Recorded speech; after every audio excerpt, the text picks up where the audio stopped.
우리가 입학설명의 주제를 정할 때는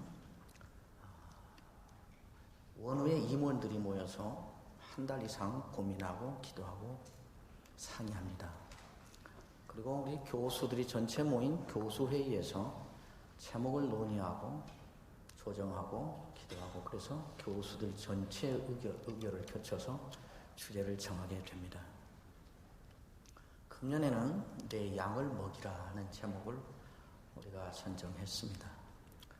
그러나 저는 그냥 떠오르는 대로 누구 기발한 아이디어를 가진 카피라이터에게 의뢰해서 받은 것이 아니고 기도하면서 논의하면서 정한 것이어서, 어쩌면 하나님께서 이제 한국 교회에 목회자로서의 평생을 살려고 작정을 하고 그 첫 발을 내딛기 위하여 고민하고 있는 금년도 신학 지망생들에게 하나님께서는 어쩌면 우리 학교를 통하여 이 말씀을 하시고 싶으셨겠다 하는 생각을 갖고 이 말씀을 여러분과 나누려고 합니다. 내 양을 먹이라. 네 양을 먹이라는 말이 아니고 내 양을 먹이라 했습니다. 여기 내 양이라고 하는 나는 예수님 자신을 말씀하고 있습니다. 오늘 이 말씀은 아주 특이한 상황에서 독특한 방식으로 주어지고 있습니다. 예수님이 십자가에 못 박혀 죽으시고 40일 가까운 날이 지난 어느 날이었습니다. 어느 바다에 예수님을 따르던, 죽기 전까지 예수님과 함께 다녔던 제자 몇 사람이 배를 가지고 바다에 있습니다. 매우 적막해 보이고 고요해 보이고 아주 아무것도 없는 것처럼 이렇게 보입니다. 제자들이 모여 있는데 거기에 예수님 이야기를 하는 사람도 없고 받았던 사명 이야기를 꺼내는 사람도 없고 아무 이야기도 없고 아무 행동도 없습니다. 다만 진공 상태처럼 지나온 그 3년의 시간을 마치 없었던 것처럼 흔적도 없이 그렇게 있습니다. 이 정막을 깨듯이 그 가운데 있던 한 사람이 말을 툭 던지고 있습니다. 어떻게 보면 군대가 부르는, 군가를 부르는 선창처럼 한 사람이 말을 던집니다. 나는 물고기나 잡으러 갈라네. 저자는 이 사람이 누구인지를 독자에게 알려줍니다. 시몬 베드로였다. 일부러 시몬 베드로였다고 말합니다. 그를 자연인으로 놓고 보면 시몬이고, 그가 어떤 사명을 갖고 어떤 길을 가야 된 사람인가를 놓고 보면 베드로다. 그의 부모와의 관계, 태어난 고향과의 관계를 놓고 보면 그는 시몬이고, 그의 소명과 관련해서 그를 부른 선생과 관련해서 그를 보면 그는 베드로다. 이렇게 말하고 있습니다. 예수님 만나기 이전의 세상, 제자로 살기 이전의 현장, 그것은 온데간데 없고 이제 시몬은 인생의 매우 중요한 결단을 하고 있는 것입니다. 그 결단의 본질이 무엇인가? 이제는 사람 어장에서 바다 어장으로, 영혼에 대한 관심에서 고깃대에 대한 관심으로, 사람을 살리는 일에 대한 초점에서 입으로 들어가는 것에 대한 초점으로, 해야 될 일에서 이제는 할 수 있는 일로 돌아가겠다는 것입니다. 선생님과 함께했던 그 세월, 그 이야기들, 사랑을 수천 명 앉혀놓고 빵을 떼어주던 그 벌판, 수없는 사람이 산에 걸터 앉아 그들에게 선생님과 함께 말씀을 가르치던 그 산등성이들, 그 가운데서 확인했던 그 다양했던 얼굴들, 고침받고 뛰고 배불러서 구하고 말씀 듣고 놀라던 그 다양한 얼굴들, 그 사건들, 잊은 것인지 잊고 싶은 것인지 온갖 기억과 상념과 의문과 의혹과 복잡한 심사와 각자의 머리와 가슴과 뇌리에 넘쳐나는 무엇이 있을 것이지만은 아무도 아무런 내색도 없이 언급도 없이 그냥 적막해 보이기만 하는 이 어색한 상황을 깨고 이 한 사람이 말을 뱉은 것이었습니다. 나는 고기나 잡으러 갈라네. 나는 물고기나 잡으러 가겠네. 이전의 생활로 돌아가겠다는 것입니다. 옛날로 돌아가겠다는 결단의 선언이고 인생을 이제 다시 바꾸겠다는 인생 전환의 선포 현장입니다. 기다렸다는 듯이 누군가 그래주기를 바랬다는 듯이 누군가 깃발을 앞세워 주기를 기대하고 있었다는 듯이 여기저기서 다른 입들이 열립니다. 나도. 그들은 예수님의 제자들이었습니다. 형제와 부모와 그물을 버려두고 예수를 따르기로 했던 사람들이 이제 예수와 복음과 그의 나라와 그의 양들을 버려두고 그물로, 바다로, 고깃대에게로, 사명자에게서 자연인에게로 돌아가기로 작정을 한 것입니다. 이 무리가 저녁 내내 그래서 돌아간 자리로 그래서 고기를 잡기 시작합니다. 날이 밝았습니다. 한 마리도 잡지 못했습니다. 그곳이 디베랴 호수라는 곳이었습니다. 이들의 이 모습을 처음부터 지금 이 순간까지 말없이 지켜보고 있는 이가 있었습니다. 예수님입니다. 날이 새자 예수님이 드디어 이 옛 제자들 앞에 모습을 드러내셨습니다. 이 전체 사건의 주제가 무엇인가? 이 기막힌 바다 위에 벌어지는 이야기와 밤을 새는 이야기를 통해서 이 하나님의 말씀은 무엇을 바라고자 하는 것인가 하는 것을 이미 밝혀놓고 시작했습니다. 그게 21장 1절이지요. 그 후에 예수께서 디베랴 호수에서 또 제자들에게 자기를 나타내셨으니 나타내신 일은 이러하니라. 결론이 먼저 나와 있습니다. 이 사건은 뭔가? 예수님께서 자기 제자들에게 또 자기를 나타내는 사건이다. 자기를 나타냈다는 것이 구체적으로 무엇인가? 어떤 일을 나타내는 것이었다. 그러니까 2절부터 우리가 읽는 모든 이 사건들은 예수님이 자기를 나타내시는 일이고 자기를 또 나타내서 드러내려고 하는 그 일에 대한 이야기라고 말하고 있는 것입니다. 나타내신 일이 이것이다. 그리고 2절부터 진행된 것이죠. 예수님이 나타내신 이것, 그 일이 구체적으로 무엇인가? 자세히 보면 1절밖에 안 읽었습니다만 이 전체 사건을 놓고 보면 분명해지는 것이 있습니다. 예수님은 이 제자들 앞에 나타나서 세 가지 일을 나타내십니다. 첫째는 이 제자들에게 확인해보고 싶은 것이 있었다는 것입니다. 확인해보고 싶은 것이 있다. 무엇인가? 그걸 계속 확인합니다. 너는 나를 사랑하느냐? 너는 다른 무엇보다도 나를 더 사랑하느냐?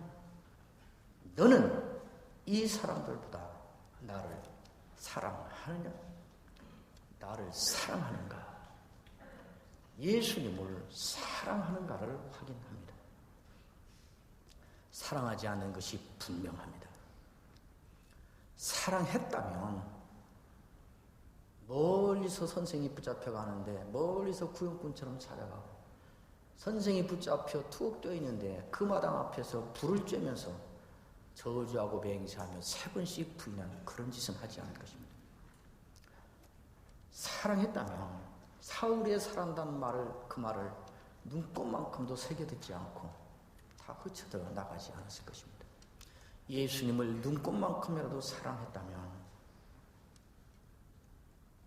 십자가에 죽은 지 2달도 채 안 돼서 50일도 채 안 돼서 없었던 일로 지우고 옛날로 돌아가겠다는 이런 짓은 할 수 없을 것입니다. 사랑하지 않는 것이 분명합니다. 이런 상황이 찾아오셔서 먼저 이들에게 확인하고자 하는 것이 너는 나를 사랑하느냐? 사랑하지 않는 것이 분명하는데 자꾸 묻는 것은 무슨 의미일까요? 사랑하게 하려는 것입니다. 사랑해야 된다고 격려하려는 것입니다. 너는 나를 사랑하느냐? 어쩌면 여러분이 이 답을 이제 내어놔야 할지 모릅니다. 영웅적인 목회자가 되기를 꿈꾸기 전에 한국교회를 책임지는 멋진 목회자가 되어야겠다고 비전을 갖기 전에 이 사실을 먼저 답해야 될지 모릅니다. 너는 나를 사랑하느냐? 두 번째 예수님이 나타내신 것이 있습니다. 해야 될 일이 있다는 것입니다. 맡기실 일이 있다는 것입니다. 내 양을 먹이라. 내 양을 치라. 내 양을 먹이라. 예수님의 신뢰가 대단합니다. 이런 정도의 사람들이라면 내가 생명처럼 아끼는 양은 그만두고 내 책 한 권도 좀 보관하고 있으라고 맡겨서는 안 되는 사람들입니다. 그런데 예수님이 내가 너에게 맡길 일이 있다. 내가 내 생명처럼 여기는 하나님의 선지서의 표현으로 하면 내가 내 손바닥에 새겨놓은 그들이라면 내 자식의 생명도 주어버릴 수 있는 이들을 너에게 맡기고 싶다. 내가 너에게 맡길 일이 있다. 내 양을 먹이라. 예수님이 나타내신 일에 마지막 세 번째 일이 있습니다. 먼저 해야 될 일이 있다. 네가 나를 사랑하며 내 양을 맡고 그 길을 나서기 위해서 먼저 해야 될 일이 있다. 나를 따르라. 오늘 이 본문에서 예수님이 하신 중요한 키워드가 이 세 개입니다. 너는 나를 사랑하느냐? 내 양을 맡으라. 나를 따르라. 예수님을 따르라는 것입니다.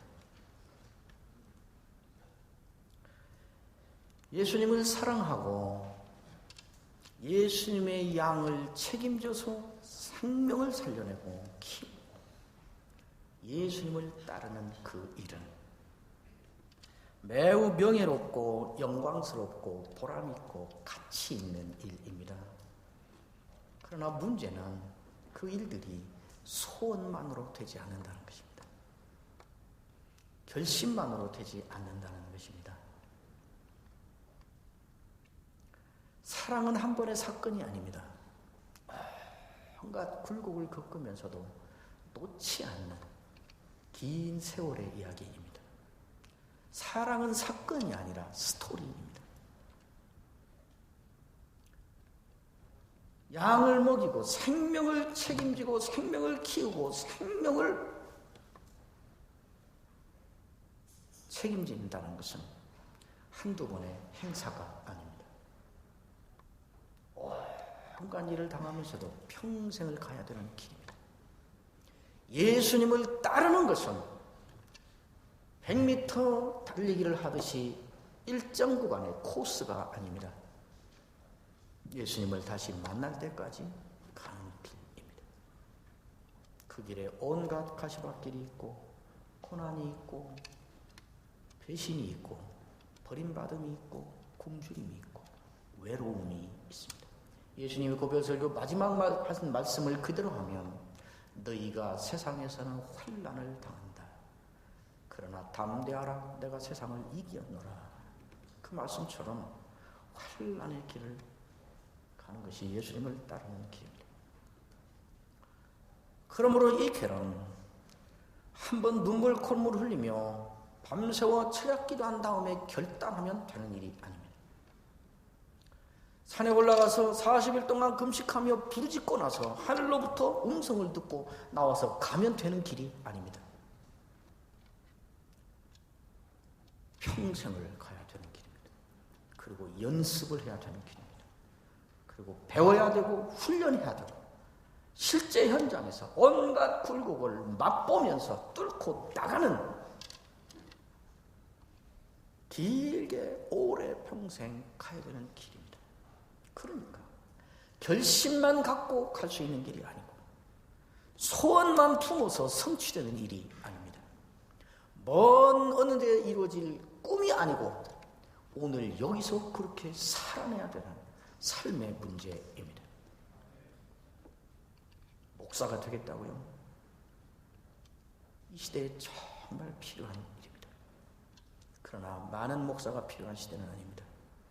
이제는 진짜인 목사가 필요한 때입니다. 신학자가 되겠다고요? 이제는 학문성이 높고 집중력이 있고 창의력이 있는 학자의 재량을 갖춘 사람이면 되는 시대가 아닙니다. 그 학문으로 교회를 살려내고 내 양이 아니라 주님의 양을 책임지려는, 그리고 그 삶을 구체적으로 살아내려는 그런 각오와 그 삶을 사는 하루하루의 삶의 축적이 있지 않아서는 쓸데없는 시대가 됐습니다. 목회 현장이 날이 갈수록 혹독해지고 있습니다. 목사들은 목회하는 것이 날이 갈수록 힘들고 고통스러워지는 세월이 다가오고 있습니다. 나는 아닐 것이야. 기도 열심히 하고 말씀 열심히 연구하고 겸손하게 진실되게 정직하게 그렇게 하면 내가 하는 목회는 여기에서 비껴날 수 있을 거야. 그건 망상입니다. 부디 하나님께서 그 꿈대로 해 주시기를 바랍니다. 그러나 제가 하나님이면 저는 안 할 것 같습니다. 왜? 하나님이 펼쳐놓으시는 시대가 그것과는 전혀 상관없는 철학과 정신을 가져야 하나님의 뜻을 이룰 수 있는 시대를 하나님이 지금 펼치시고 있기 때문입니다. 부흥기에는 목사 안수만 받으면 무슨 짓을 하건 다 환영받습니다. 왜? 아무렇게 해도 잘 되니까. 그러나 지금과 같은 급격히 쇠퇴하는 쇠퇴기에 들어가면 이제 드디어 진짜들이 빛을 발하기 시작하는 시대가 옵니다. 가짜와 진짜가 저절로 가려지는 시대가 오게 됩니다. 한국교회는 앞으로 한 세월을 고난이 일상화된 그런 세월을 살아야 될 것입니다. 우리같이 부흥기에 잘 먹고 잘 살고 편히 지내고 이제 정말 어려워지는 때가 오기 전에 딱 끝나는 얌체같이 이렇게 산 사람은 여러분들을 볼 때 늘 미안한 마음입니다. 그리고 죄 지은 심정입니다. 어떻게 이 길을 가려나. 우리 제자들을 보면 때때로 우리 교수들은 마음이 몹시 우울해집니다. 졸업 시즌이 되면 저는 특별히 우울증을 앓습니다. 어떻게 살아남으려나, 어떻게 가려나. 마치고 졸업했다고 좋다고 꽃다발 받고 사진 찍고 울고 웃고 뭐 얼싸안고 해방된 자의 기분인데 병신들 지들이 이제 가는 곳이 어딘지도 모르고 우울합니다. 그러나 저는 늘 이야기합니다. 우리 교수님들과 더불어 한국 교계를 향하여 늘 이야기합니다. 한국 교회는 지금 망하고 있는 것이 아니고 끝나고 있는 것이 아니고 대책 없이 절망의 늪에 빠지고 있는 것이 아니라 한국 교회는 지금 하나님께로부터 절호의 기회를 부여받고 있다. 무슨 기회인가? 이제는 신자가 신자다워지고 목사가 목사다워져서 교회가 교회다워질 수밖에 없는 절호의 기회를 맞고 있다. 그 기회 붙잡으라고 하나님께서 한국교회를 지금 벼랑 끝으로 내몰고 있다. 한국교회가 당하는 현실은 하나님께로부터 대책 없는 심판의 현장이 아니고 기회를 붙잡으라는 하나님의 압박이다. 이 기회를 어떻게 붙잡는가? 오늘 예수님 하신 말씀대로입니다. 주님을 사랑하는가? 그의 양들을 책임지는가? 이것도 아니고 저것도 아니고 예수님을 따르는가?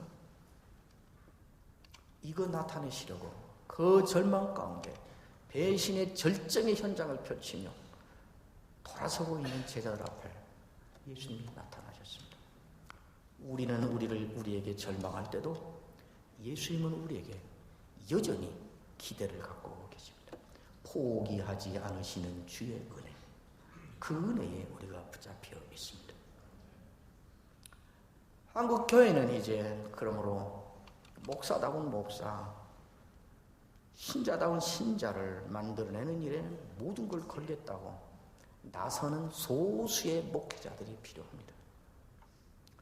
우리 학교는 오래전부터 그 정신을 가지고 세워져서 그 정신대로 해보자고 몸부림을 치며 지내오고 있습니다. 그 세월이 이제 40년이 됐습니다. 40년 세월 지나면서 보니까 한국 교계에서 우리같이 작은 그룹인데, 우리같이 큰 영향력을 나타내기에는 너무 새가 적은 그룹인데, 역사도 짧은데, 한국 교계가 우리 합신 교단에 대하여, 우리 합신 학교에 대하여 매우 분에 넘치는 신뢰와 기대를 갖고 바라보고 있습니다. 여러분 가운데에 가능하면 모든 사람이 우리 학교에 와서 이 시대의 교회 역사를 책임질 이 길에 같이 합류하기를 저는 기대합니다. 그러나 제가 지금 여러분에게 우리 학교에 와주시라고 애걸 하고 있는 거 아닙니다. 우리의 정신은 분명합니다. 수가 적을지라도 제대로 된 사람을 가르쳐서 내놔야 된다. 그럴 사람이 하나도 없으면 학교 문 닫아야 된다. 이것이 우리의 정신입니다. 여러분에게 저는 지금 우리 학교 입학정원을 채워달라고 애원하고 있는 것이 아닙니다. 이 시대를 주의 음성을 듣고 책임질 마음이 있으면 나서시고, 그게 아니면 우리 학교뿐만 아니라 다른 학교에도 가지 마십시오. 이제 우리는 목사라는 직함을 위해서 사는 게 아니고 이 교회를 책임질 죽음의 길로 나서는 그 길에 나아가야 되는 사람들이기 때문입니다. 예수님이 베드로에게 말했습니다. 이전에는 네 마음대로 다녔지만 이후로는 네 마음대로 가는 길이 아니다. 다른 사람 상관 말고 네 길을 가라. 2번을 말씀합니다. 뒤에 다른 사람 상관 말고, 다른 사람 그를 오래 살려서 내가 쓰건, 죽여서 쓰건, 누구는 큰 교회를 해서 하건, 누구는 평생 미자립 교회 하면서 하건, 다른 사람 상관 말고 네 길을 가라. 너는 나를 따르라 말씀하고 있습니다. 오늘 이 말씀이 목회의 길을 가야 되냐 말아야 되냐 고민하는 분에게, 이 학교를 와야 되냐 안 와야 되냐 고민하는 분에게, 아니 내 앞으로, 내 젊은 사람이 앞으로 인생을 어느 철학을 가지고 어느 길에 들어서 어느 인생을 살아야 되냐 근본적인 고민을 하는 분에게 우리 주의 음성으로 들리기를 바랍니다. 우리 학교를 찾아온 여러분을 기쁜 마음으로 환영합니다. 그리고 여러분 가운데에 우리 학교에서 공부를 하건 다른 곳에 가서 공부를 해서 목회길을 가건 한국 교회 현장에 대한 인식을 같이 하고 같이 이 부르심에 부응해서 가는 한국 교회를 섬기는 동지들로 여러분들이 어디 있든지 이 길에 들어설 수 있기를 주의 이름으로 축원합니다.